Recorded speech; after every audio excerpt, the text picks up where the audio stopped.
Hey, everybody, how's it going? This is Fandom Empire, our House of the Empire show reaction, non spoiler reaction slash review of the pilot episode of Game of Thrones House of the Dragon, the successor series, the prequel series to the long running HBO hit Game of Thrones.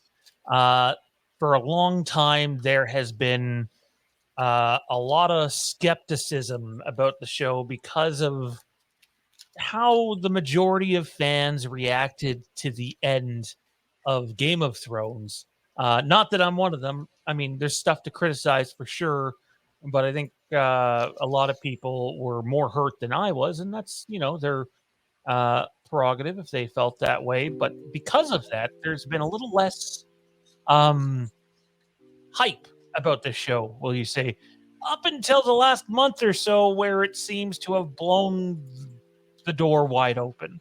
Definitely a blitz marketing campaign by HBO and HBO and Warner Brothers and Discovery need some good news right now, and this so far is hitting well with audiences and critics alike. Johnny, you, sir, were a day one Game of Thrones viewer. I was not, but we can both collectively say, regardless of how long this show lasts, we are day one viewers. Barely, thank you, Crave. But we got For him, not me. For most people, when you look at Twitter, oh man, that was brutal. And the funny thing is, it was the whole app that went. So people that didn't give a shit about House of the Dragon and Game of Thrones, their stuff got cut off too. So I ended up just downloading the episode. I'll be blunt. Yeah, that's right. I went there. I did it.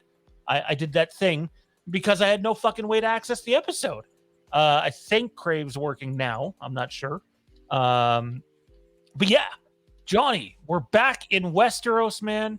You've seen the hype train. You've been a part of our group chat. I know you've been silent for the most part, but it's really picked up over the last month.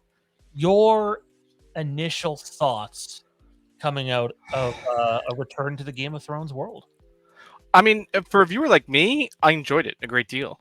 Because I'm already invested in these characters. Like there's a lot of characters that we've heard talk of their stories. So it's nice to see some of these characters and hearing some of the names of some of these houses that by the time we got to Game of Thrones were no longer players. In the Game of Thrones that we didn't hear about them, or if we did, we literally only heard their names and never saw any of the families themselves. That it's nice to get this look into what things were like before the time we get there. I mean, you get a big dose of that in this episode with the gold cloaks, and I enjoyed it a great deal. I mean, John Q. Public might have had a problem with this episode because it was just one. I feel like they should have dropped two, with the pilot being what it was. But that's just, me sort of taking the outsider stance and looking at it. I don't know if there was enough to catch a person who's not at all invested in Game of Thrones.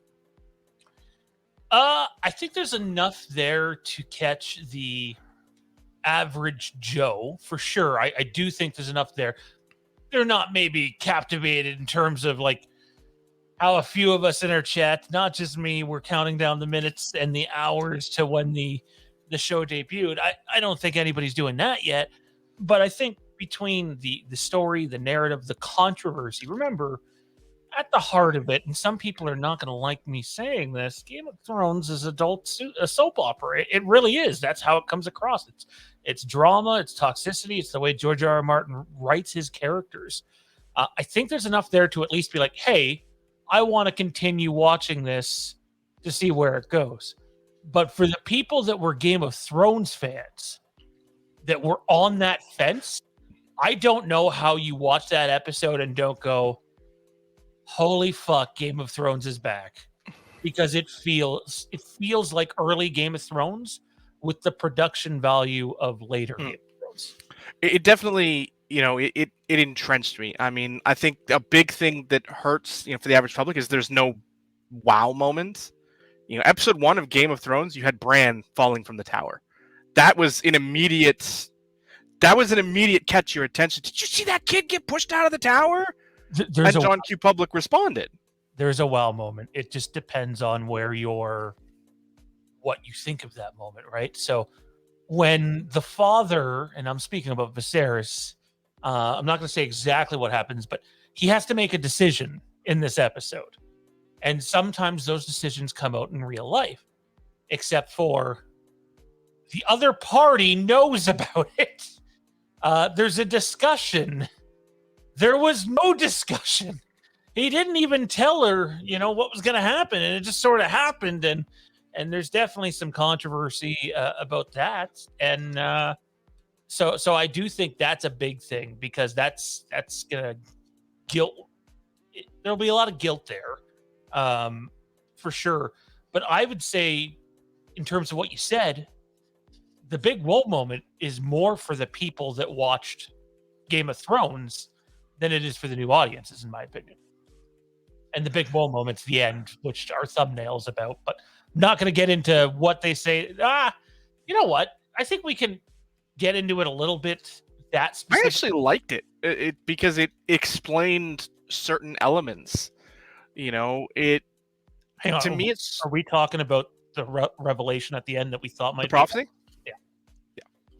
I loved it because it played sort of a better tone with, one of my big gripes as someone who's knowledgeable of the franchise is the name of the series outright. Game of Thrones was the first novel of a series of novels.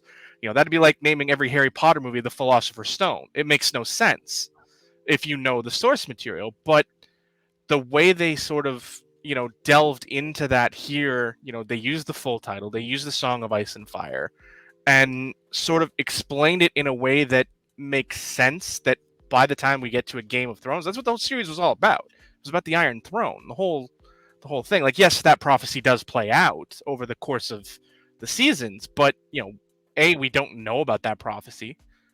Not completely. Prophecies, typically George didn't give out prophecies unless they were relevant. And we knew about the prince that was promised. We knew about those sort of things, but I don't think we knew about a Song of Ice and Fire as a whole. We didn't, but there's a reason for that, and people are going to have to keep watching the show to find out what. Well, it certainly makes sense. I mean, no one would know it. Everybody that would know it is dead by the start of Game of Thrones. Yeah, I don't want to say everybody. Assuming that it stayed in the, it was king to heir, king to heir, king to heir. Assuming it stayed that way, no one alive would know that prophecy, unless it's assumably written down somewhere in the citadels. But one of the common things I've heard heading into a prequel that takes place 170 years before the birth of Daenerys Targaryen. All the Daenerys fans, like, you got your moment. I know it's just words, but like, did they though? Because to me, that prophecy read Jon Snow. I think that read both of them. But I mean, it could have. But I think by the end of it, it was Jon, because Daenerys was never going to win the North. But that's a discussion for another day. Oh, that's a 3-hour discussion just on that alone. The beginning, though, where you get the fade to black, and the only two things left on screen are Daenerys Targaryen and 175 years before Daenerys Targaryen. It was 172 or something like that. But it was 170 something. Like, there's a lot of people who love that character, and I love that character too. And I think the tragedy of what happens and the decision she makes at the end is actually compelling storytelling. And now a bunch of people no longer want to listen to the channel because I just said that. But that's don't worry, I hate it. You're good. You can stick around. He'll have a counterpoint when he says that. Doesn't mean it was executed good. Doesn't mean that it wasn't rushed. Oh no, you're right about that. But I mean, execution is important. It's key. But you had two guys running the Netflix money, so I've heard a lot of people be like, as much as I loved Game of Thrones, I got burned by season 8, and why the fuck should I care about a prequel that takes place almost 200 years before this? Why should I care? Even though there's that amount of time. Because those two particular showrunners haven't had a chance to piss on the canon yet? That, but specifically this story that they're telling, the Rhaenyra, Alicent, Daemon, and company story during this time, believe it or not, bleeds right into that Game of Thrones story. Even though it's so many years removed, there's stuff that happens in this series that they smacked you over the head with, really, in the first episode. This is one thing. I mean, I know we're not going to get too spoilery, but can I just say that knowing where the story goes, creepy, weird, awkward. They're Targaryens. No, but I'm referring specifically to the Alicent and Rhaenyra relationship. Like that. That gets. It's funny because like I going into this, I couldn't remember the ages, but I knew the characters, I knew the players, I knew the story. Like I know how we get to a Dance with Dragons. I know all that. Like Game of Thrones, once you see it, it's like, wait, these ages don't seem right. And you look at it, and they say that Rhaenyra is still, she's 8 like she's supposed to be. The canon's true, but you cast a woman in her 20s who looks like, yeah, she's not 8. It just, like, what I'm saying, that's what, like, the book has it like that. But yeah, they came out and said, and that's what I'm saying. Aging up Rhaenyra, I don't like that, because without making the according just to Alicent, because I think that it plays. Yeah. Like the story going forward, without really saying what the story going forward. If you don't know the story, you're probably very confused by what I'm saying. Knowing the Targaryens, everything is going to make sense. Everything will make sense, but that's one relationship that you sort of needed that step in age difference. I mean, I know it was 9 years in the books, 10 years, something like that. But I think it's 10 years is nothing even remotely close to that now. So there is no age gap now. Yeah, no, they're right there. They had to age. And that makes everything awkward. If I'm being honest, it makes everything awkward. For certain events that need to happen in the show, I think they wanted to age her up a little bit more, because I don't want to. I get aging up Rhaenyra. Like that part makes sense, because it'd be very hard to have. I'm not buying Arya Stark season 1 as the badass queen bitch she becomes by season 7. That doesn't work without Maisie Williams going through puberty and growing up and maturing and being older. So by the time we got to that character, it made sense. So I understand all this now. Like for storytelling purposes, you need Rhaenyra to be more appropriately aged up, but it's just so everybody's aware. And I'm going to call this a light spoiler for future episodes, but just so you understand the structure of how they're doing this. Game of Thrones, the show, doesn't take place over,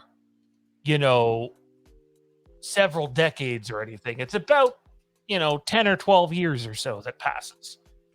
This show, considerably more time passes, and they did not go into the show going, let's do 20 seasons of this character.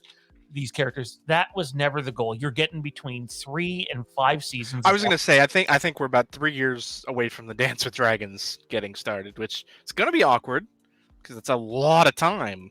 I think it might be started by the end of season 1. It depends. I don't think we can get that far that fast. So this is where we are now, and this is where we are. Let me guess. I don't have it. Of course. Anyways, episode 6, we get the time jump. Like we jump like a decade in one episode. And that's why you get the character changes. Millie, can't remember if Millie, let me pull this up. Who plays young Rhaenyra? I think it's Millie Alcock. Yeah. So Millie Alcock, it leaves playing Rhaenyra, and Emily Carey plays Emma Darcy. Emma Darcy. Too many fucking close names on this show. Yeah. Emma Darcy comes in. So we're getting a massive time jump right there. A lot of time passes. I just want everybody to calm down, though, because I know people didn't like how fast we jumped things towards the end of Game of Thrones. The first season of this show, they have to move fast, or else the show would last fucking forever and you would not make enough progress. So after the first season's over, things really slow down a bit. There's also a lot less, like, we talk about, Game of Thrones, but drawing out events over the course of 10 plus years. But that's because you have that source material. It's for the most part all there. It exists. You have, I think, 7 years of already published materials, and then you can sort of extrapolate past that with events, but as Fire far as this goes, there's very little in that time period. Like between now and the Dance of Dragons, there's events. There's not, you pretty much go. It would be like the best example if you're a Game of Thrones fan would be like going from the penultimate episode season to season and compressing that down into one season. Because that's what the history is built on. It's built on events, and it's not. You don't have that flourish and walk along and draw about. Like, yeah, they could have gone that route, but I like it this way.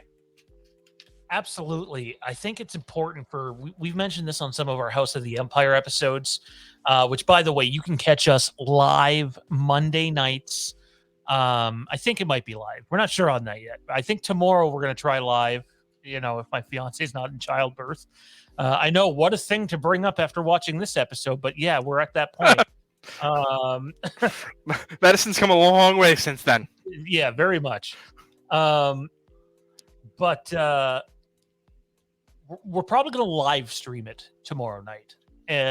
We'll see how that does, and then if not, we'll record going forward. But you can catch us Mondays either with a video or a live stream with full spoiler recaps of the show, and late Sunday nights with non-spoiler recaps or light spoiler recaps like we're doing right now. Be sure to click the like button, leave a comment down below. What did all of you think of the pilot episode of House of the Dragon? A Game of Thrones certainly seems like it's back, and I'm absolutely just sinking my teeth right into it, man. What were some standout, who were some of the standout characters for you? And did anybody surprise you? Like, oh, this is good. Surprise? Otto Hightower. Not because of poor acting or anything like that. It took me a minute to realize who it was. Like, I knew who it was. I knew who was playing it, and you see it and you feel it, and it's like, wait, that's what? Rhys Ifans. Yeah, it's the same guy. Like that. Oh man, I loved it, and I loved the look of the character too, because it was different to what we're used to. It had more, like, we've always been medieval, but he was medieval France, not medieval England, and I like that difference. The dynamic between Otto and Damon is already so fucking good, because there better be gold in that. Like, I want those two in like an epic oh boy. It was, I have to tell you, Ben, the episode in general, taking away obviously the way I had to view it aside, like, it just felt like Game of Thrones, like almost immediate. No intro theme. We can't confirm if there's an intro theme next week, but I'm 99.9% sure. I'd have to look back, that I've seen articles with Ramin. I'm not going to try to pronounce his last name. I've butchered it, but talking about doing the score, the intro theme for this. So I think it's pretty obvious, though, in my opinion, judging by the tones and the melodies and the score selection in this episode, where they're going to go with the intro.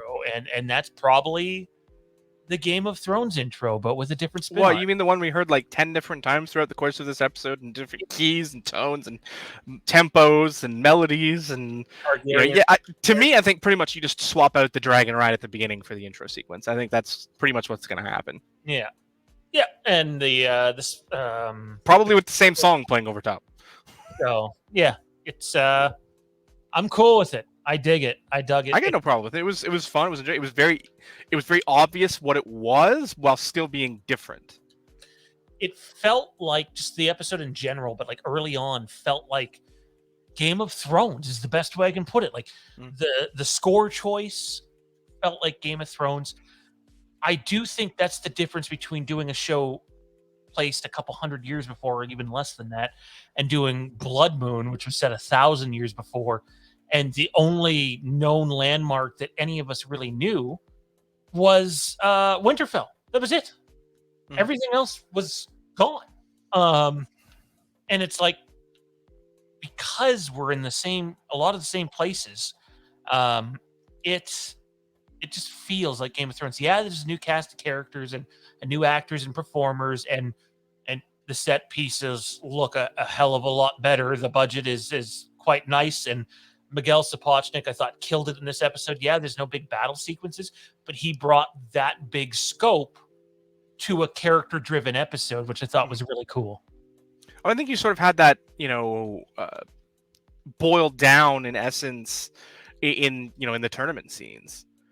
Those were intense. Plus, you also had the Gold Cloaks rampage earlier in the episode, which captured that darkness that we'd come to see in Game of Thrones, and I loved all of it. Like it was a little weird that the first male genitalia we saw was cut off of a person. I figured this is this is the Game of Thrones universe. It's going to be on a person, but we didn't get any real live human nudity until 25 minutes, until we get Damon in the brothel, and it was tasteful. Like, that's the weird part. Like, it was, yeah, you had your hot monkey sex scene, but it was tasteful. It wasn't in your face. If I'd have been watching that with my family, I wouldn't have felt uncomfortable. Yeah, compared to season 1, where if you're watching that with anyone else, you kind of look around like, oh, this feels dirty and awkward. The big deal, because I didn't mention this to you guys, this episode leaked. It did yesterday. I didn't know about it until now, or I might have. I woke up this morning ago, seen it on Twitter. I'm just like, no, I'm gonna wait. I want to. Hindsight, not smart decision. No, right? Whoops. Nice guys finish last. But I'm sorry, I got sidetracked earlier. The events of Fire and Blood are told from a unreliable narrator, pardon me. So there's the Maester conspiracy in that book. I won't dive into the nitty-gritty about that, because that could change. But it allows them. I think it has to, because we're actually seeing it from the perspectives of those characters now.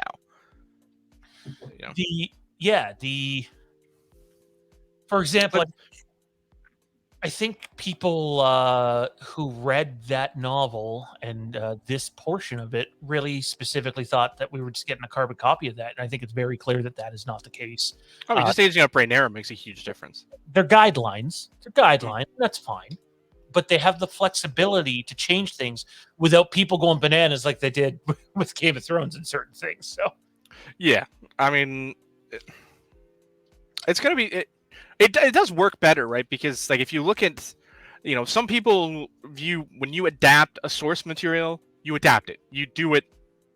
That's it. The story is the story. You can adapt it to the screen, but you can't change it. You can't change major events in the stories. You can't eliminate characters. You can't ruin, you can eliminate characters, but you can't eliminate whole-fledged storylines that play around the bigger storyline you're telling. And they did that pretty much right from the jump. I mean, by the time we got to season 3, they'd already, Lady Stoneheart would have been season 3, season 4? Season 4, yeah. Maybe even so, and they just axed that. I mean, there's entire arcs that happen away. Entire characters that are merged together, or not even in it. So that's those things happen, and you're probably going to see some of those decisions follow suit in this show. But you also have to remember, when we were all watching Game of Thrones, we were under the idea, because of public interviews, that we were getting that show for 10 or 12 years. And then that drastically changed. And as much as you want to blame Dan and Dave, they only had so much to work with. So they had to go to bullet point form at some point, or sit there and wait for who knows how long to get the actual stuff finished. And guess what? It's still not finished. Maybe it would have worked out better if they'd have said, we're not going past the books. Finish the book, George. Or end the show with Jon Snow waking up and or dying, which would have been the end of the They would have allowed you to pick up the story later. Could you, in my opinion, man, this pilot was basically everything they needed it to be for a fan base that was extremely skeptical. again, you're someone that didn't like season 8. I do. We both like the Long Night episode. I Oh remember yeah, obsessing over that. I just well, I'm watched. pretty much good until the last episode. Um, and I like. I could nitpick it. I'm sure there's some things, dude, but like for a franchise that not only needed a win, um, but for like Warner Brothers, HBO, Discovery, the pressure that was on the show. And even though we're like really early, we're 2.5 hours basically post airing, critically, it's doing incredibly well. Uh, and the fan response has been great. The social media analytics have blown away the Lord of the Rings thing. Again, the Peter Jackson stuff, though, probably isn't helping that. I'm still going to give that show a shot. I'm not a big Lord of the Rings guy, I but think that's actually a good thing after the Hobbit trilogy, not a bad thing. it could be, other than apparently it doesn't follow a bunch of the lore, but I don't know any of that about that, so I get to watch it and Well, not it's get. easier because it's not as hard and fast. Yeah, Unless they change something enormous, it's fine. But I mean, Peter took the Hobbit and turned one book into a trilogy. That didn't work at all. any before we wrap up here, anything else you want to point out between this episode? Maybe give it a score to 10. I'm not going to give my score. You can catch my score unless you're coming on tomorrow night and maybe hold your I, score. I think I will. So okay, well then we'll hold the scores and we'll be ready for a action packed episode tomorrow night. I thought it was great. I loved it. It felt like Game of Thrones. A big advantage by having It had every like you said. You know, I'm a guy who sort of fell out. You know, with Dave and Dan in the end of 8, and this did everything it needed to pull me back in, not just from a storytelling perspective, but you know, little nods to the future series. I mean, not only did we get a Song of Ice and Fire, but was the little things like a specific dagger that he was holding at the time he said it, which I don't, you know, I'm sure a lot of people that kind of just went over their head what that was, but little you V know, dagger. if you know your crap, you immediately were looking at it and like, is that cat's paw? And it was. And you know, I loved all those things, all those little ties to the future story. I mean, yes, okay, Rhaenyra being aged up. I don't want to say it leaves a bad taste in my mouth, but I understand it. I don't like it necessarily. Not with a show that's playing with time the way this one is. Like, if we were just going from A to B to C to D, then I'd be okay with that. But considering we're going to be skipping large chunks of time, you probably could have cast, you know, someone young and had, you know, age appropriate Rhaenyra here. But that's a nitpick, and I don't want to spoil anything for anybody, so I don't want to be like, oh, this character's got to do this thing, and that's why it might not work. knowing certain events that come in the future, I think, you know, I mean, it's Targaryen, so I don't really want to say what I want to say without saying it. You know where But you had to age up Rhaenyra, or things were going to get really weird when we get to Dragonstone. And I'll leave it at that. with, right? Yeah, okay, you just said it. Yeah, okay, so yeah, never mind. Got it. I mean, I didn't want to say it without saying it, but I think by saying we're going to Dragonstone, it's a Targaryen story. That makes perfect sense. So if you know, you know, and if you don't know, well, you'll learn. Couple of notes here before we get off. The score and the visuals. What were your take on it? Impeccable. I was, you know, it took everything from Game of Thrones, which had an amazing score. You know, it gave us those ties back to the original series with, you know, the overarching melody of the main theme. You know, the things were all good. And the visuals, you know, you got to see King's Landing, and it felt like the King's Landing we would see in you know, almost 200 years. You know, the small council room looked like the small council room. The throne room, yes, it looks different, and I kind of want to know how we get from where it is then to where it is now. However, seeing events play out, it makes a lot of sense. You mean the Iron Throne and how different it looks? Other than that, the room itself is the same. But, oh, absolutely. And that's what I'm saying. Like, the throne looks completely different. Seeing where the story is going makes sense that we're going to get the change we're going to get eventually. Yeah. So, you know, you can write that away in story and have it make perfect sense why the throne looks so drastically different.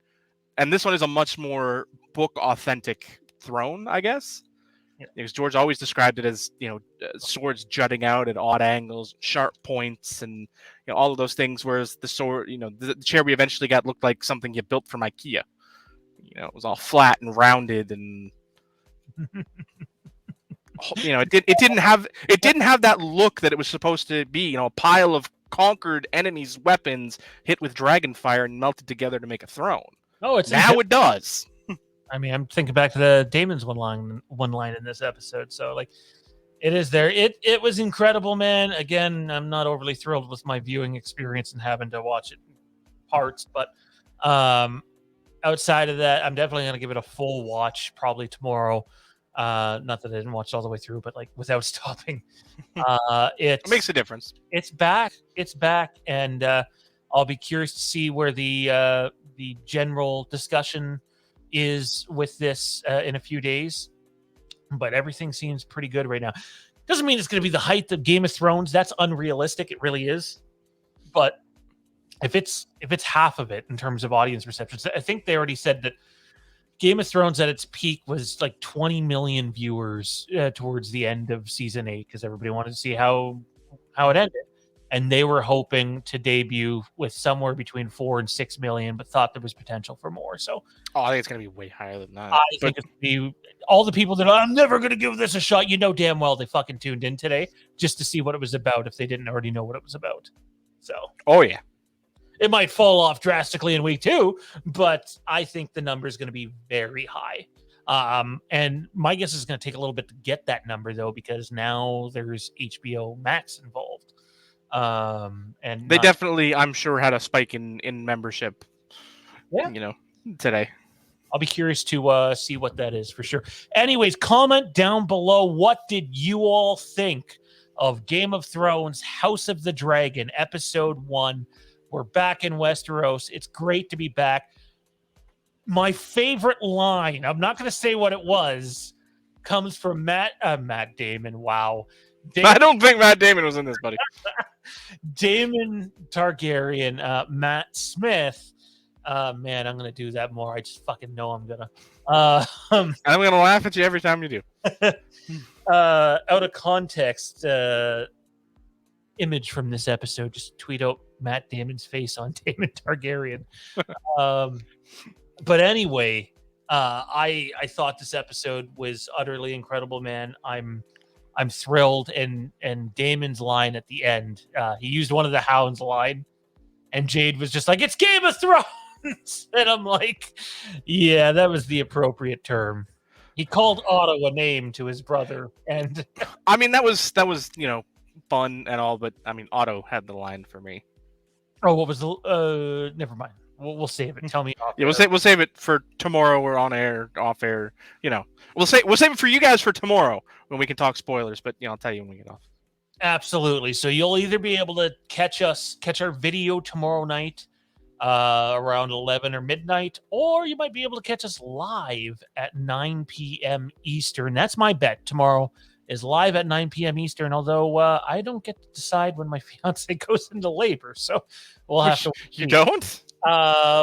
No, I'm quite positive. Johnny, where can everybody find you at, man?